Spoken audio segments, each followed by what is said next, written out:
श्री शिवाय नमस्तुभ्यम। जय महाकाल। कैसे हैं आप सभी शिव भक्त। आप सभी शिव भक्तों पर मेरे देव आदिदेव महादेव की कृपा बनी रहे। आपके बड़े से बड़े दुख, बड़े से बड़े कष्ट खत्म हो, यही मैं महादेव जी से प्रार्थना करता हूं, विनती करता हूं। शायद आप सब लोगों का कंफ्यूजन तो दूर हो गया होगा कि इस बार की जो एकादशी है वो 26 को है या 27 को है। अर्थात 26 और 27 दोनों ही दिन की एकादशी मानी जा रही है, क्योंकि इस बार की जो एकादशी है वो वृद्धि तिथि में पड़ रही है। 26 तारीख को अगर देखेंगे तो सूर्योदय जब होगा उससे पहले ही एकादशी की तिथि लग रही है, यानी कि उदया तिथि के अनुसार यहां पर भी एकादशी की तिथि है। और 27 मई को जब एकादशी तिथि खत्म हो रही है उससे पहले ही सूर्योदय हो जाएगा, अर्थात उस समय पर भी सूर्योदय होते समय एकादशी की तिथि है। इसलिए दोनों ही दिन की एकादशी है। 26 दिन की एकादशी गृहस्थ जीवन वालों के लिए होती है, जो कि दशमी युक्त होती है, और जो 27 तारीख की एकादशी है वो वैष्णव युक्त होती है। ये तो आप सभी लोगों को पता ही होगा जो भी पूज्य गुरु जी की कथा सुनते हैं। और इन दोनों में से किसी भी एक दिन पूज्य गुरुजी ने कहा, जिस घर में भी ये शिव सुधा दीपक रात्रि के समय जला दिया जाता है महाराज, उस घर में फिर कभी धन की कमी नहीं आ सकती। बड़े से बड़े कर्ज उतर जाते हैं। कोई दुकान, व्यापार, फैक्ट्री है जो नहीं चल रही हो, घाटे में जा रही हो, तो कैसा भी घाटा हो, कैसा भी धन की समस्या हो, वो सारी समस्याएं खत्म होती है पूज्य गुरुजी की कथा से सुनकर के और समझ करके। इस पूरे उपाय को बहुत आसान भाषा में सभी शिव भक्तों को बताऊंगा, परंतु उससे पहले आप सबसे बस एक छोटी सी प्रार्थना। जो भी भक्त पहली बार आए हैं, चैनल को सब्सक्राइब जरूर से कर लीजिएगा और वीडियो को लाइक करके महादेव का कोई सा भी प्यारा नाम कमेंट बॉक्स में लिखना बिल्कुल भी मत भूलना। पूज्य गुरुजी ने कहा, आज की रात्रि आप सभी लोगों को एक दीपक तैयार करना है। समय सबसे विशेष है, इसका विशेष करके ध्यान रखना।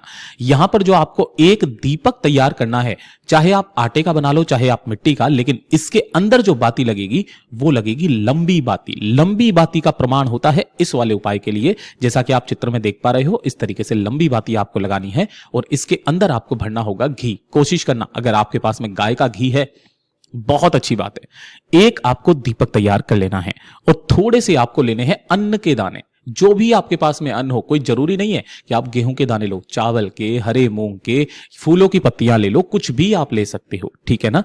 आसन के तौर पर आपको ये लेने होंगे एक चुटकी के बराबर, ठीक। शाम के समय जैसे ही प्रदोष काल लग जाए, यानी कि सूर्यास्त के 45 मिनट पहले और 45 मिनट बाद का जो समय होता है ना, वो होता है प्रदोष काल का समय। उसके बाद में आपको ये वाला उपाय करना है। इस दीपक को ले जा करके आपके घर के आसपास या घर में कहीं पर भी बेलपत्र का पेड़ हो तो उस बेलपत्र पेड़ के पास में आपको जाना है। सबसे पहले उस बेलपत्र पेड़ के नीचे अगर कोई गंदगी वगैरह है तो उसकी सफाई कर दीजिएगा। सफाई कर देने के पश्चात आपको सबसे पहले जो भी आपने अन्न के दाने लिए हैं, उन अन्न के दानों का आपको यहां पर आसन लगाना है। कुछ इस तरीके से बिछा देना। बिछा देने के पश्चात उस दीपक को आपको यहां पर रखना है। उस दीपक की जो बाती है, उस बाती का मुख आपको पेड़ की तरफ अर्थात उत्तर दिशा की तरफ में रखना है। और फिर उसके पश्चात हरिहर महादेव का स्मरण करके, किनका? हरिहर महादेव का स्मरण करके इस दीपक को आपको प्रज्वलित कर देना है, जला देना है। जला देने के पश्चात अपने दोनों हाथों को फैला करके बाबा से विनती और कामना करना।